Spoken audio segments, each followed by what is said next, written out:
Hola, ¿qué tal? ¿Cómo les va? Muy bienvenidos. Esto es Tesis de Salud desde casa. Y los días siguen pasando, la incertidumbre sigue en aumento, los estados de ánimo fluctúan, pero los interrogantes y el miedo están ahí siempre presentes. Y por eso aquí estamos, desde nuestro programa, para acompañarte y para acercarte toda la información que necesitas para cuidarte de la mejor manera posible durante esta pandemia. Vamos a seguir, como lo venimos haciendo, recorriendo todas las variables y todos los datos en torno a esta pandemia y también a esta cuarentena. Esto es Tesis de Salud, que empieza de esta manera.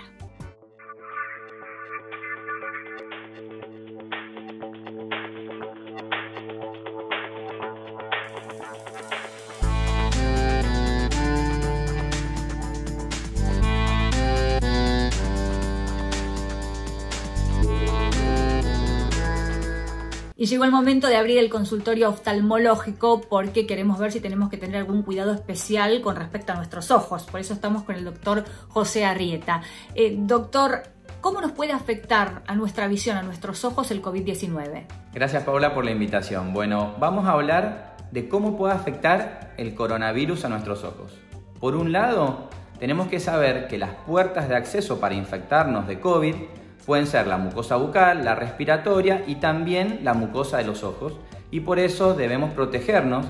Aparte de usar los barbijos, cuando no podemos respetar la distancia social de 2 metros, debemos usar una barrera protectora, ya sea una máscara o antiparras, para no contagiarnos. El síntoma conjuntivitis es muy poco frecuente, se da en menos del 1% de los pacientes infectados por COVID, pero también hay que tenerlo en cuenta como síntoma de inicio.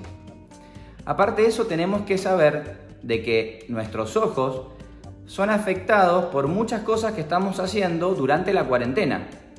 Por el aislamiento social pasamos muchas horas en nuestras casas usando pantallas, celulares, televisión muchas horas, y eso puede afectar al ojo provocando un aumento de la sequedad.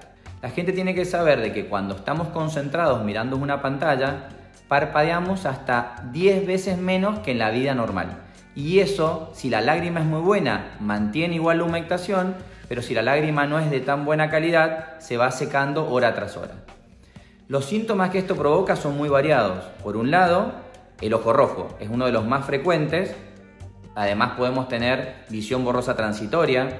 Eso que cuando están viendo una imagen y ven un poco borroso y parpadean un par de veces y ven mejor, es otro de los síntomas típicos de ojo seco. Y además puede provocar sensación de cuerpo extraño, arenilla en los ojos, molestia o hasta incluso dolor. Eso no solo que nos molesta en los ojos, sino que provoca que sea más fácil que nos frotemos los ojos. Los ojos nunca es bueno frotarlos porque genera astigmatismo, pero además aumenta las posibilidades de contagiarnos si es que nuestras manos no están limpias. Entonces, tenemos que tratar nuestros ojos para que no estén tan secos, si hace falta, con medidas muy simples como podemos comentarles ahora, o con lágrimas artificiales, pero siempre proteger la superficie ocular. ¿Hay consejos especiales que nos pueda dar para proteger y cuidar nuestros ojos en este momento? Hay varias medidas muy sencillas que pueden utilizar en sus casas para protegerse de los efectos del coronavirus y las consecuencias del aumento de la sequedad ocular. Una que es muy simple es que cuando estén usando pantallas, celulares, tablets o la televisión, deben hacer parpadeos voluntarios. Hay una regla muy sencilla que se llama la regla del 20-20, que se van a acordar por el año, y que es que cada 20 minutos de uso de pantallas debemos mirar a lo lejos y parpadear 20 veces. Eso hace de que se humecten los ojos y nos permite tener una superficie de mucho mejor calidad y que no se afecte la sequedad ocular. Las personas que usan lentes de contacto o anteojos tienen que tener alguna precaución, sobre todo al utilizar también el barbijo. Para los que usan lentes de contacto les podemos dar un par de tips que son muy importantes ahora en épocas de cuarentena y de pandemia por COVID. Primero que nada, en lo posible tratar de usar lentes de contacto descartables, cosa de que no tengamos tanto manipuleo de esos lentes. Y si no tenemos lentes descartables, sacarlos todas las noches, higienizarlo con los productos y cambiar frecuentemente los productos de limpieza y los envases donde los colocamos, porque si no aumenta los riesgos de contagio por coronavirus. En el caso de los que usan anteojos, si bien están un poco más protegidos que los que usan lentes de contacto, es una falsa sensación de seguridad, porque al no ser totalmente envolventes no los protegen de un contagio. Por eso todo el personal de salud que usa anteojos de corrección, además igual tiene que colocarse una antiparra o una máscara para evitar ese contagio.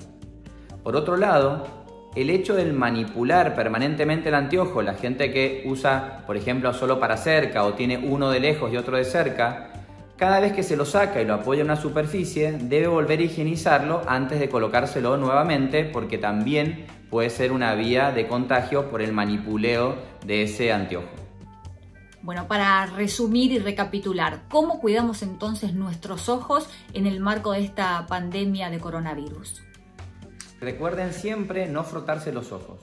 Nunca es bueno frotarlos porque genera lesiones sobre la superficie, astigmatismo, pero más aún, en estos momentos de pandemia por COVID, puede aumentar los riesgos de contagio. Y ante cualquier síntoma, lo primero que tienen que hacer es consultar con su oftalmólogo de confianza, y ante cualquier otra duda que tengan, pueden consultarnos a través de las redes sociales y podemos evacuar todas las dudas, que para nosotros va a ser un placer contestarles.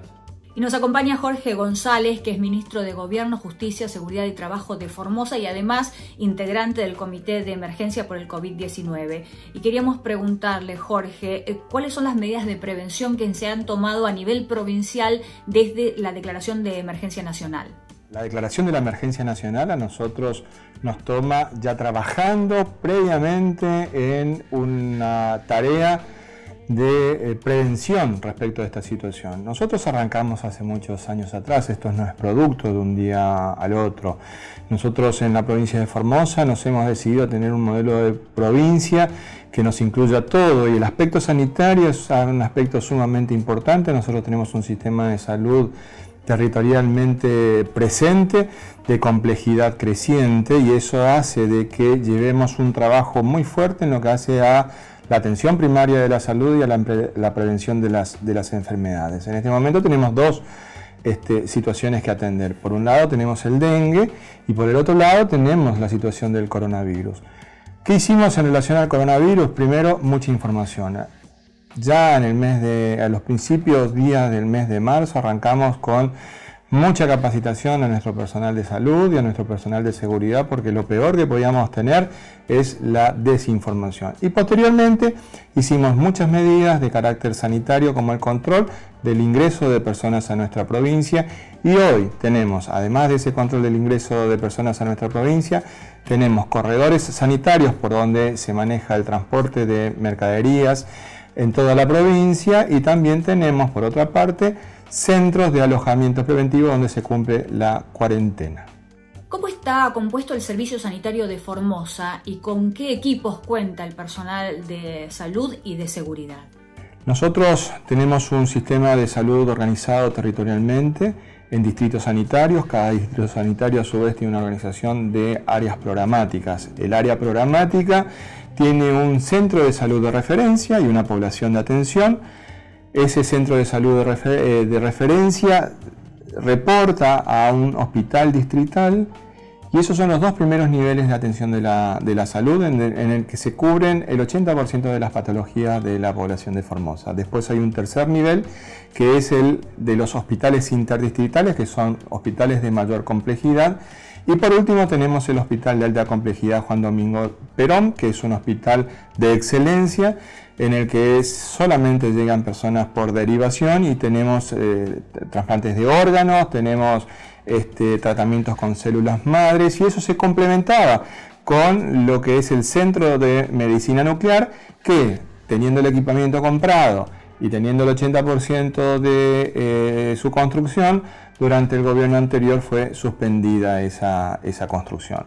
Nuestro personal de salud y nuestro personal de seguridad tienen todos los elementos de bioseguridad necesarios, con un detalle. La confección de estos equipos de bioseguridad las realiza el Fontex. ¿Qué es el Fontex? Es un programa provincial que tienen cooperativas de trabajo, de talleres de costura, que durante tiempos normales son los que confeccionan los guardapolvos para nuestros niños y niñas de la escuela, y en este tiempo elaboran los barbijos, los mamelucos de bioseguridad, y elaboran también los camisolines que utiliza nuestro personal, tanto de salud como de seguridad. ¿Y cuáles podría decir que son las particularidades de la provincia que hacen que sea una zona hoy libre de COVID-19? Nosotros venimos trabajando mucho tiempo atrás en el fortalecimiento de lo que es el sistema de salud, pero fundamentalmente con mucha educación. Hay que trabajar mucho la educación. Fíjense de que en lo que es la lucha contra el dengue, los mejores efectores de salud que nosotros tenemos son nuestros niños y niñas a partir del jardín de infantes, porque desde esa tierna edad se incorporan los elementos necesarios para que ellos vuelvan a su casa y se constituyan en los efectores de salud, de llevar adelante las tareas de descacharrizado y de explicar a los adultos cómo trabajar en la prevención. Con el coronavirus es exactamente lo mismo, pero además de eso, Formosa es una comunidad organizada. El trabajo que realizamos se sustenta fundamentalmente por el compromiso que tiene cada uno de los formoseños y las formoseñas en el cuidado de la salud propia, pero también en el cuidado de la salud de la familia. ¿Qué medidas se están tomando para los más vulnerables en este contexto de emergencia tanto sanitaria como económica y social? Cuando se produce la declaración de la emergencia sanitaria nacional, el gobernador de la provincia, a la vez de adherirse al decreto de necesidad y urgencia, decide la conformación de un Consejo de Atención Integral de la Emergencia COVID-19, porque justamente entendíamos que no es un problema estrictamente sanitario, sino es un problema sanitario, pero que tiene consecuencias sociales, económicas, culturales, emocionales muy importantes, educativas también. Para los sectores vulnerables, nosotros en primer lugar apoyamos fuertemente las políticas públicas que viene desarrollando el Gobierno Nacional en esa materia. Esa transferencia de dinero a los sectores vulnerables es muy importante, pero por nuestra parte lo fortalecemos con políticas alimentarias y nutricionales muy dirigidas a los sectores vulnerados en materia alimentaria. En ese sentido tenemos un programa Nutrir, que el detalle importante es que los productos que se entregan una vez cada 15 días a más de 17.500 familias de Formosa son productos elaborados por los pequeños productores agropecuarios de la provincia. Sectores que en la década del 90 eran olvidados por el sistema económico imperante en aquel momento, fueron recuperados, se le entregó la propiedad de la tierra, de sus chacras, se construyeron viviendas y hubo una transferencia tecnológica y de conocimientos para que rompieran el monocultivo del algodón y diversificaran su producción. Hoy son ellos quienes brindan esos bolsones saludables, nutritivos y frescos a las 17.500 familias del programa alimentario Nutrir. A partir de los 40 años, tus articulaciones se empiezan a desgastar. Elegí atacar solamente el dolor o atacar la causa que lo genera. Curflex te ayuda a restablecer la flexibilidad de tus articulaciones. Curflex, seguí haciendo lo que disfrutás. Y vamos a hablar un poco de nuestra salud mental en estos tiempos de pandemia y de cuarentena. Por eso estamos con Luis Grach, que es psicoanalista. Todos en mayor o menor medida hemos sentido miedo en algún momento, ¿no? En todos estos días, miedo al encierro, al contagio, a los cambios. ¿Cómo nos afecta esa sensación y cómo manejamos ese miedo? El miedo básicamente en el ser humano es el miedo a la muerte. Desde muy chicos descubrimos la idea o descubrimos la noticia o tomamos contacto con la idea de que todo ser vivo se va a morir y eso nos angustia y esa angustia de muerte la arrastramos toda la vida. Cuando surge una pandemia, obviamente el miedo que privilegia la mente de todos los seres humanos es el miedo a la muerte.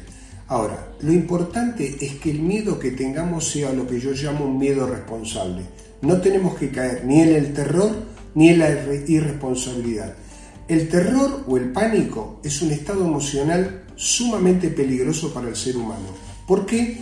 Porque a lo largo de la historia de la evolución humana, el ser humano tenía en sus principios lo que se llamó el cerebro reptiliano, el cerebro primitivo. Después surgió el cerebro límbico vinculado a las emociones y después surgió el cerebro moderno o neocórtex, que es el que nos permite pensar, el que nos permite hablar, el que nos permite comunicarnos. Ante situaciones de terror, lo que prevalece es el cerebro primitivo y entonces nos volvemos irracionales. En ambos casos, cuando tenemos terror, nos comportamos irracionalmente y cuando negamos los peligros, también tenemos una conducta irracional. O sea, lo que yo recomiendo es tener lo que yo llamo un miedo responsable.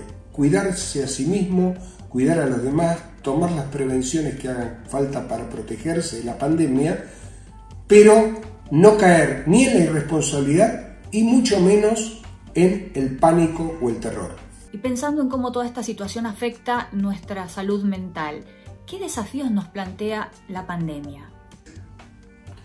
Bueno, el principal desafío para la salud mental de todos nosotros que implica la pandemia y por consiguiente la cuarentena es la tolerancia a la frustración. ¿Qué significa tolerar la frustración? Tolerar la frustración significa tolerar un no. No puedo salir, no puedo ver a mis seres queridos, no puedo ir a trabajar, no puedo salir como salía antes a la calle cuando me place.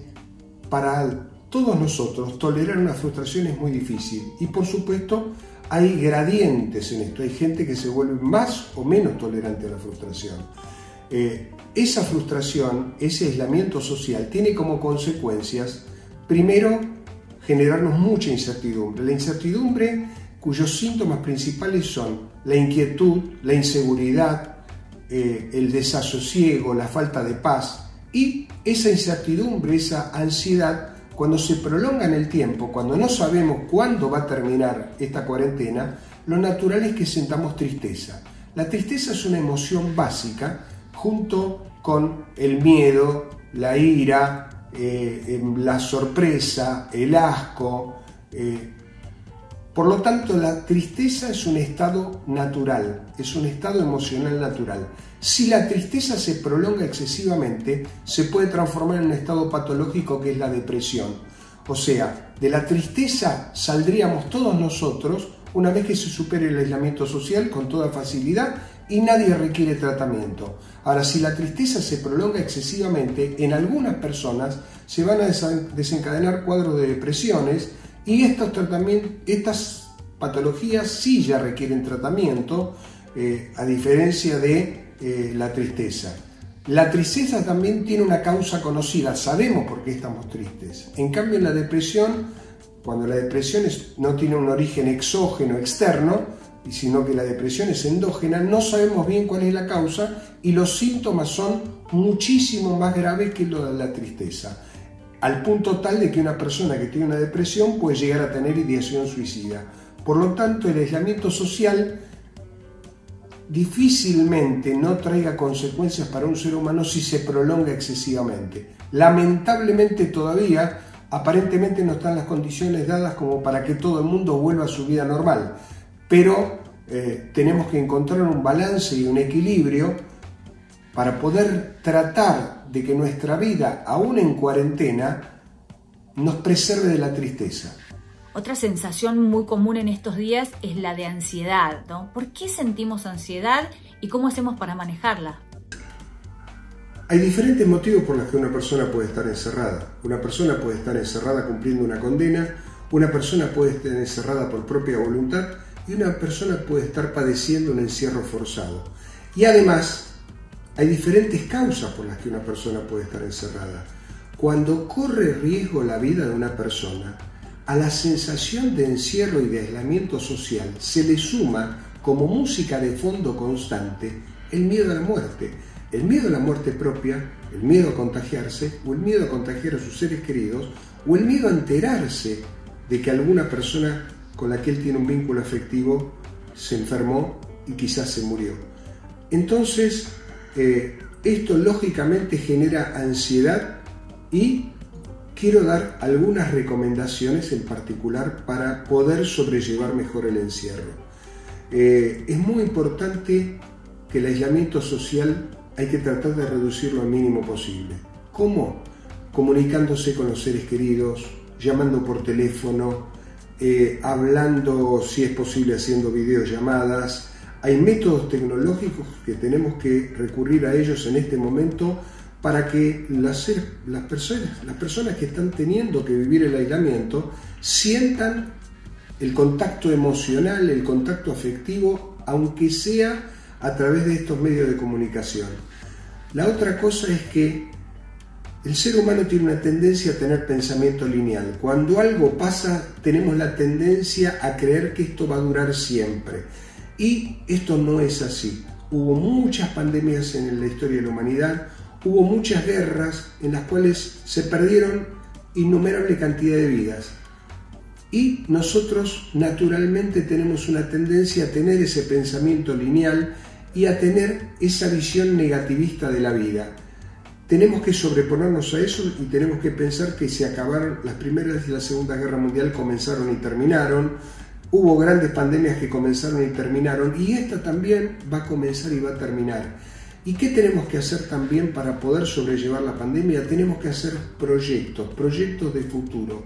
Tenemos que pensar a quién de nuestros amigos vamos a ver, qué viaje vamos a hacer, a qué lugar del país vamos a ir a visitar, con quiénes nos vamos a reunir, con quiénes vamos a volver a disfrutar los clásicos asados o los almuerzos de los domingos. Los proyectos son lo único que sirven para paliar la angustia del aislamiento, la angustia social y por sobre todas las cosas la angustia de muerte. Cuando uno se proyecta un futuro, se construye un futuro, y construirse un futuro es lo mejor que uno puede hacer a favor del optimismo y a favor de un proyecto de vida. Sabemos que una de las poblaciones más afectadas, con más riesgos, más vulnerables, es la de los adultos mayores. Miriam Roseneck es médica infectóloga y gerontóloga. Miriam, ¿cómo manejamos el aislamiento en el caso justamente de los adultos mayores? Siempre que hablo de este tema, insisto en tomar el concepto de distanciamiento físico o aislamiento físico y no aislamiento social. Somos seres sociales y esto es absoluto. Entonces, en este momento, para cuidar a las personas a las que queremos, tenemos que alejarnos físicamente para acercarnos desde otro lado. Entonces, con los adultos mayores esto es especialmente importante. Nosotros tenemos que estar cerca de otra manera y no desde lo físico. Ya llegará el momento en que podamos volver a tener las costumbres que habitualmente tenemos, de estar cerca, de sentarnos a tomar un café, un mate, abrazarnos, pero esto por ahora no es posible y yo creo que no va a ser posible por un tiempo bastante largo, sobre todo con los adultos mayores. Entonces me parece que tenemos que intensificar para que no haya aislamiento, para que no haya soledad, tenemos que intensificar otras maneras de acercarnos a través de la tecnología. La mayoría de nuestros adultos mayores en distintos trabajos que se han hecho en nuestro medio manejan perfectamente la tecnología. Entonces tal vez podemos acercarnos a través de videollamadas, a través de distintas maneras con la computadora de conectarnos, reuniones de varias personas en distintos lugares. Todo esto nos acerca y es importante porque además los adultos mayores, el tema de los tiempos en los adultos mayores es distinto. El adulto mayor, y a veces nos pasa a los adultos más jóvenes también, que sentimos que esto va a ser para siempre. Siempre vamos a tener que estar alejados de las personas a las que queremos, nuestros hermanos, nuestros amigos, nuestros hijos cuando no están con nosotros, los nietos, los que los tenemos, y sentimos que estamos lejos y que esto va a ser siempre, hasta que lo vuelva a ver, va a tener 5 años más. Bueno, esto no es así, pero a veces es difícil verlo. Entonces, en los adultos mayores en los que los tiempos son diferentes, esto se intensifica. Tenemos que trabajar para que no haya soledad. Tenemos que estar cerca y tal vez saludarlos por una ventana si podemos, o cuando les alcanzamos los víveres, los remedios, cosas para la distracción, como por ejemplo libros, revistas, distintas cosas, elementos para hacer gimnasia, lo que sea. Cuando estamos en esa situación podemos sentarnos a charlar con una distancia prudente, uno de un lado de la puerta y el otro del otro, pero sentir esta presencia, la voz, la sensación de cuidado que una voz amiga, querida, implica. Y todo esto es importante en todas las personas, pero en los adultos mayores tal vez uno tiene que prestar atención especialmente a esto. Y hasta acá llegamos con el programa de hoy. Este es un camino nuevo para todos. Estamos aprendiendo a medida que lo caminamos y la mejor manera de transitarlo, sin lugar a dudas, es con paciencia, con tranquilidad y con información. Te propongo seguir transitándolo juntos. Nos reencontramos la próxima semana con más Tesis de Salud.